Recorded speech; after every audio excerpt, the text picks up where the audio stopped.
পটলের দোলমা নামের মধ্যেই একটা সাবেকিয়ানা ভাব আছে, আর টেস্টেও মাশাল্লাহ একেবারে রাজকীয় স্বাদ। গরম কয়েকটা ভাত, সাথে একটা পটলের দোলমা, একেবারে মনটা ভরে তৃপ্তি করে খাওয়ার মতো একটা রেসিপি। একটা পটলের দোলমা খেলে কিছুতেই মন ভরবে না, মনে হবে যেন আর একটা নিজের পাতে নিয়ে নিই। তো চলেন দেখে নিই কীভাবে তৈরি করেছিলাম এতটা মজার সুস্বাদু এই রসালো পটলের দোলমাটা। প্রথমেই আপনি যে কয়টা দোলমা বানাতে চান সে অনুসারে পটল নিয়ে নেবেন। আর হ্যাঁ, এই পটলের দোলমাগুলো কিন্তু একটু বড় সাইজের, একেবারে সোজা ধরনের পটলগুলোই নির্বাচন করবেন। একটু বড় বড় পটল হলে দেখতে যেমন সুন্দর লাগবে, খেতেও বেশ ভালো লাগবে। তো আমি এখানে বড় বড় সাইজের 6টা পটল নিয়েছি। তো উপরের যে খোসাটা পাতলা আবরণ সেটা আমি ছুরি দিয়ে আস্তে করে চেঁচে ফেলে দিয়েছি। তারপরে ধুয়ে নিয়েছি, মাথাটা ঠিক এইভাবে কেটেছি, একটা সাইজ একটু বেশি করে, আর একটা সাইজ নর্মাল যেভাবে কাটি ঠিক সেভাবে। তারপরে আমাদের প্রয়োজন একটা চামচ। চামচের যেই ডাটাটা একটু চিকন ধরনের হয় এমন একটা চামচ নিয়ে ঠিক এইভাবে ভেতরে দিয়ে একটা ঘুরান দিলেই দেখবেন বীজের অংশটা উঠে গেছে। তারপর সেই চামচের ডাটাটা দিয়ে বীজগুলো আমরা ঠিক এইভাবে বের করে নিয়েছি। একটা জিনিস খেয়াল রাখতে হবে যেন বিপরীত পাশ দিয়ে ছিদ্র না হয়ে যায়। বিপরীত পাশ দিয়ে খুব বেশি একেবারে যদি চাপ মেরে আপনারা এটা বের করতে যান, ছিদ্র হয়ে গেলে কিন্তু একটু ঝামেলা হবে। তো আমরা ঠিক এইভাবেই সবগুলো রেডি করে নিয়েছি। বীজগুলো ফেলে দিয়ে আমরা কিন্তু আর ধুয়ে নিব না, মানে কোনোভাবে আর ভেতরে যাতে পানি না যায় সেটা খেয়াল রাখবো। ভেতরে যদি পানি যায় তাহলে পটলটা ভেতর থেকে পানি পানি হয়ে যাবে, আর খেতে গেলেও একটু অন্যরকম লাগবে। তো আগেই ধুয়ে নিয়ে তারপরে আমরা বীজটা ঠিক এইভাবে বের করে নিয়ে রেডি করে নিয়েছি।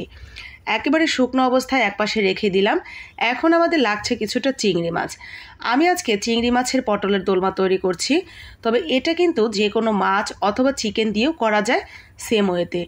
তো আমি আজকে চিংড়ি মাছ দিয়েই বানাবো। তো উপরের সমস্ত চিংড়ি মাছের খোসা টোসা ফেলে দিয়ে ভালো করে ধুয়ে পরিষ্কার করে আমি এখানে হলুদের গুঁড়া, মরিচের গুঁড়া এবং একটু স্বাদ মতো লবণ দিয়ে ভালো করে মেখে নিয়ে তেলের উপর দিয়ে দিয়েছি। তেলের উপরে অল্প একটু ভেজে নিব।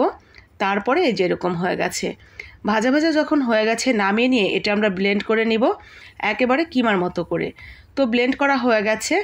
আমার এখন যেটা প্রয়োজন পেঁয়াজ কুচি এবং মরিচ কুচি। পেঁয়াজের পরিমাণ কিন্তু অনেকটাই বেশি। তার সাথে আমি দিয়ে দিয়েছি একটু চিলি ফ্লেক্স, ভাজা মরিচও গুঁড়া করে দেওয়া যাবে, আর স্বাদ মতো লবণ।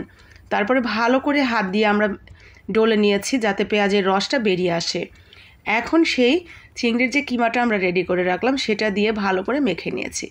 ব্যাস, আমাদের কিন্তু পুরটা রেডি হয়ে গেছে। তো আপনারা আপনাদের মনের মাধুরী মিশিয়ে পুরটা রেডি করে নেবেন। আমি কিন্তু এখানে কোনো রকম ধনিয়া পাতাও দেইনি, যাতে চিংড়ি মাছের ফ্লেভারটা একেবারেই অটুট থাকে। তো পুর যখন রেডি হয়ে গেছে তখন আমরা ঠিক এইভাবে পটলের ভেতরে একদম ঠেসে ঠেসে পুরগুলো দিয়ে দিব। তো খুব ভালো করে পুরগুলো দিয়ে আমরা উপরের দিকটা একটু কাঠি দিয়ে দুই পাশে একটু আটকে দিব, যাতে তেলের মধ্যে দিলে কোনোভাবেই এই অংশটুকু বেরিয়ে না আসে। তবে খুব একটা বেরিয়ে আসবে না। যদি আমরা কাঁচা চিংড়ি দিয়ে পুর বানিয়ে ভেতরে দিতাম সেই ক্ষেত্রে সিদ্ধ হয়ে ফুলে বাহিরে বের হয়ে যেত। আমি ঠিক যেভাবে পুরটা রেডি করেছি এতে করে কিন্তু খুব বেশি বাহিরে আসবে না। তবুও রিস্ক না নিয়ে আমি দুইটা কাঠি দুই দিক থেকে গুজে দিয়েছি যাতে একটুও পুর বাহিরে না চলে আসে। তো সবগুলো আমি একইভাবে রেডি করে নিয়েছি। আমি একটা টুথপিক মাঝখান থেকে ভেঙে দুই টুকরো করে ঠিক এইভাবে গেঁথে দিয়েছি। ব্যাস, সবগুলো আমার রেডি হয়ে গেছে। এখন শুধু তেলের উপরে দিয়ে ভেজে নেওয়ার পালা। আমি আজকে পটলের দোলমার ভাজা তৈরি করেছি।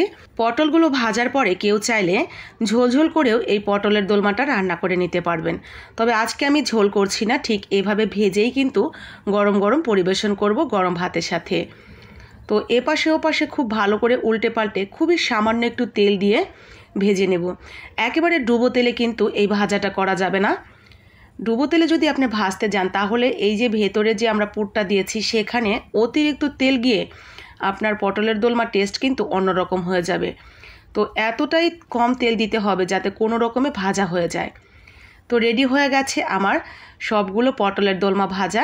চলেন একটা আপনাদের ভেঙে দেখাই ভেতরটা কতটা রসালো হয়েছে। ওই যে আমরা কাঁচা পেঁয়াজটা দিয়েছিলাম সেই কাঁচা পেঁয়াজটা সিদ্ধ হয়ে ভেতরে কিন্তু দারুণ একটা রসালো ভাব হয়েছে, আর খেতেও মাশাল্লাহ এতটা বেশি ভালো ছিল আজকের পটলের দোলমাটা। না খাওয়া পর্যন্ত কিন্তু পুরোটা আন্দাজ করতে পারবেন না।